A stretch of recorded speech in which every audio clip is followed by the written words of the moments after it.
मेरा team 4 number team है। आप लोगों को मिला है left oedema.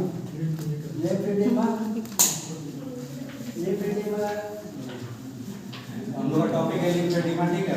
Lymphoedema is accumulation of fluid English पढ़ लेना under the chart skin due paper two the से ऑब्स्ट्रक्शन और डैमेज ऑफ तब उसके लिम्फेटिक बाद हिंदी में सिस्टम, समझाना। ठीक है। तो डायरेक्ट समझा देते तो हिंदी इंग्लिश दोनों मिक्स करके ना बताना। एक्युमुलेशन हो जाता है हमारे वेसल्स वाला डिफिनेशन और आप हिंदी में बोल देना। उसको हम लिम्फेडिमा हम उसको बोलते हैं। अब इसके कॉजेस क्या क्या हो सकते हैं? कॉजेस में है मेनली कैंसर, और कैंसर ट्रीटमेंट की वजह से आप हो सकते हैं। सर्जरी अगर कोई हो रही है तो सर्जरी होता है। रेडिएशन थेरेपी की वजह से भी लिम्फ में काफी जगह अपना वो एक्युमुलेशन हो जाता है फ्लूइड्स का। उसके बाद इसमें साइनस सिस्टम है कि स्वेलिंग हो जाएगा, स्किन जो होगा चेंजेस हो जाएगा, और जो हमारी स्किन है वो ड्राई हो जाएगा, और उसको प्रेस करने पर स्किन रहेगा जो सॉफ्ट रहेगा, प्रेस करने पर पूरा अंदर की तरफ गड्ढा बनेगा, फिर अपने वो कुछ समय पर अपने आप रूप पे आ जाएगा, ठीक है। इसमें आप लोग को माइंड में क्वेश्चन आ रहा होगा कि जब लिम्फेडिमा में हमारा पार्ट स्वेलिंग होता है तो एक फिलेरिया होता है, उसमें भी जो हमारा पार्ट होता है हाथी पाँव हो जाता है या फिर हाथ होता है वो भी स्वेलिंग हो जाता है। ये दोनों एक ही है, बस थोड़ा सा उसमें अंतर है, क्योंकि इसमें है जो फ्लूइड के कारण होता है, वो जो होता है मच्छर के काटने से होता है, ठीक है। मच्छर को काटने से होता है वो स्वेलिंग होता है, जिसके कारण उसके अंदर ये फ्लूइड जमा हो जाता है, जिसके कारण लिम्फेडिमा का रूप ले लेता है।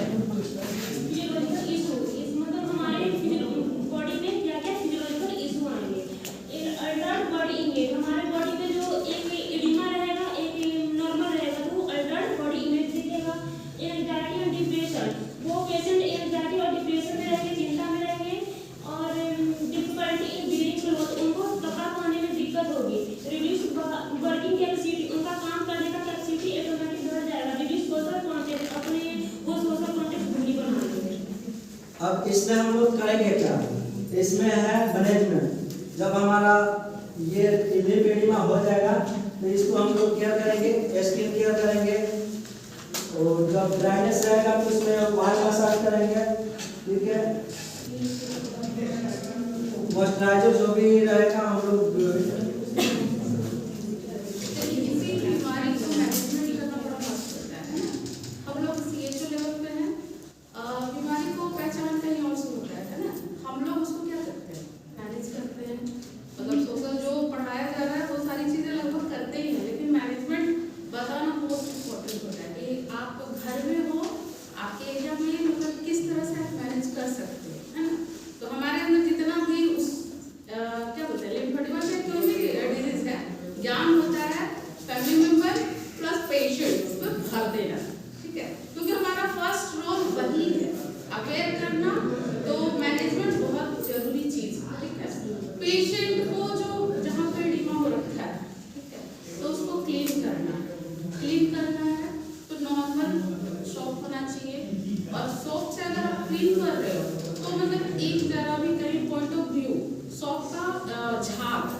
नहीं रहना चाहिए, आपको बेस्ट एकदम पानी से क्लीन करना होगा, ठीक है। और नेक्स्ट है कि वो ड्राई नहीं रहना चाहिए। वही मॉइस्चराइजर के लिए आप स्किन या फिर कोई ऐसा ऑयल हो जिसको उस पर अप्लाई करना है। सनलाइट से डायरेक्ट सनलाइट और हीट नहीं जाना चाहिए। अगर मानते हैं हीट गया तो वहाँ पे बर्निंग सेंसेशन होने का चांस रहेगा, तो फिर वो दूसरा प्रॉब्लम क्रिएट कर देगा, ठीक है। नेक्स्ट मसाज, सॉइलिंग को कम करने के लिए, क्योंकि भैया उसको तो बताना है ना कि आपका ये सॉइलिंग कैसे है, क्योंकि मैनेजमेंट करेंगे तो थोड़ा सा उसको बताएंगे ना कि आप किस तरह से रखोगे कि ये सॉइलिंग कम होगा। तो मसाज में बताना है और किस तरह से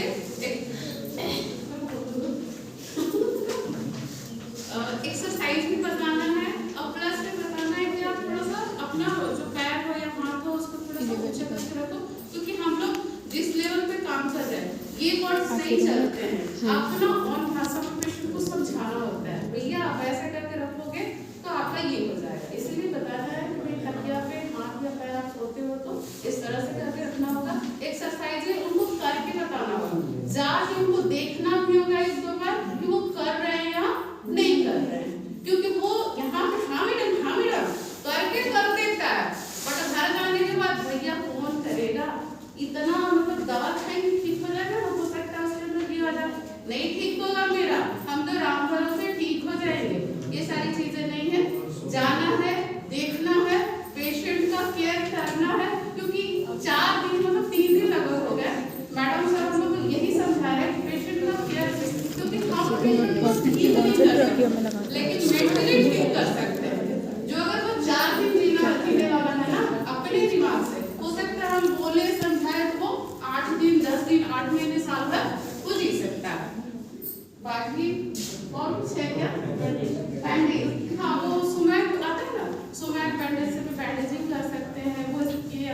है